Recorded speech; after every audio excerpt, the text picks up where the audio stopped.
We are waiting for the ongoing trade talks to continue with uncertainty over what happens next in these tariff negotiations. This comes as Chinese telecom giant Huawei is suing the U.S. government over the law passed last year, which bars the company's equipment from certain networks. On Sunday Morning Futures, I spoke with National Security Advisor John Bolton. Here's what he said about Huawei's lawsuit against the U.S.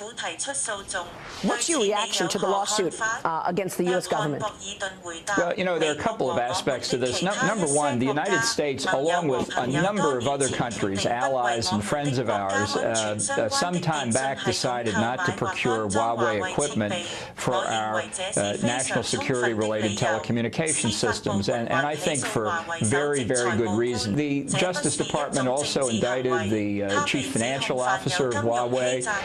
That was not a political act either. She was accused of financial fraud. The extradition proceedings have begun in Canada. If an American company with an American CFO had done what the Justice Department accused Huawei of, we'd throw the book at them. It's just as simple as that. Joining us right now is the author of The Coming Collapse of China. Author Gordon Chang is here. Gordon, good to see you. Thanks so much for joining us. Thank you, Maria. So where are we on this? And then I want to get your take on whether or not this Boeing grounded situation, that China's grounding all the 737, 8 MAX jets, rather, is anything sort of to do with this trade story? Okay, on Boeing, first of all, I think it is a safety issue, but you also got to remember that China has a brand new competitor for the 737 MAX series, and that's their Comac C919, I think it is, which is about to be sold. So I think clearly that's in the back of the Chinese mind, which is the reason why they were among the first to actually ground the plane. So there are political considerations as well as safety ones. Where are we on a deal? You know, who knows? It changes day by day. I actually think that, yeah, everyone wants a deal, but a deal's not going to stay together because the Communist Party genetically cannot honor trade obligations. And so we're going to see a series of really difficult, I think, discussions with the Chinese because they're not going to enforce it. And we're going to want to go back and snap back tariffs and all sorts of things. What we should do is just keep the tariffs on until they actually stop stealing our stuff and they stop these trade violations, which have gotten worse under Xi Jinping. So do you think that the Trump administration, if it does a deal, and the president in particular, are kind of losing this negotiation? If they go and do a deal without a strong enforcement mechanism, have they basically given in and been out-negotiated? Yeah, of course. Yeah, of course. But I don't know if they're going to do it because you got to remember, on the other side of this, we've got a lot of Democrats who are running for president, and there are 3 states, you know, Wisconsin, Michigan, Pennsylvania. You got a lot of blue-collar workers there, and they're going to say, well, I've been betrayed if the president does that. So I'm not going to rush to judgment and say that the president's going to cave,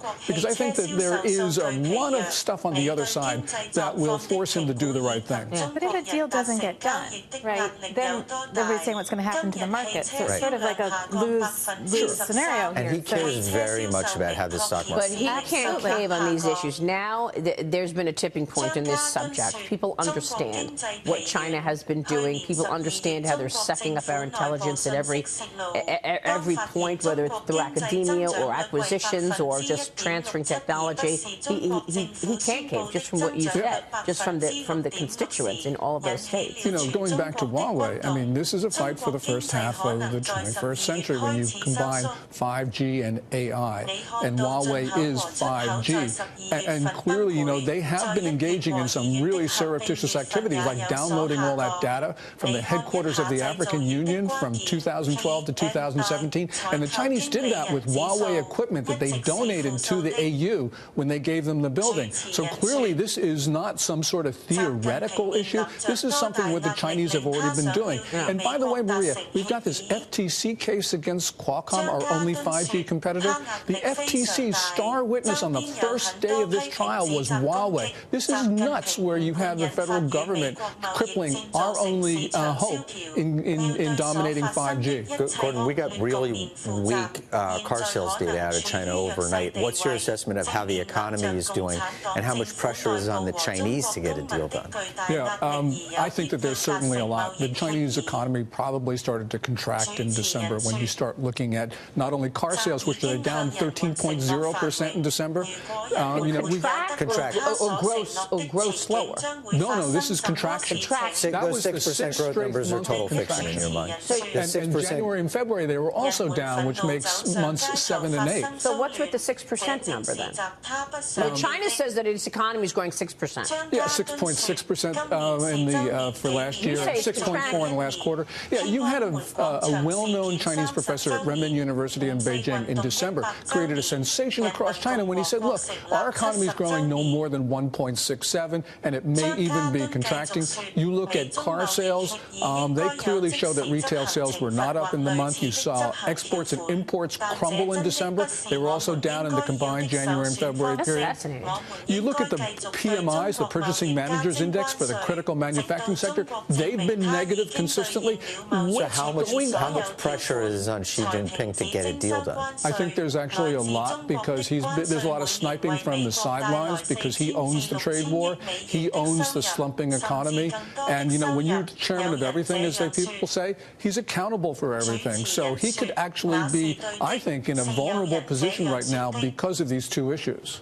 And he's promised people prosperity. What happens if they don't get it? What's the outlook for social unrest? Unrest in the streets, which is exactly what he doesn't want. Yeah, this is a big year for sensitive anniversaries. 30 years of Tiananmen, more important, 100 years of the May 4th movement, 70 years of the founding of the People's Republic.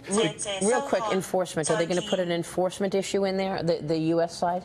Probably. How are they going to enforce that China keeps their promises? There will be an insubstantial enforcement provision, like snapback tariffs or something like that.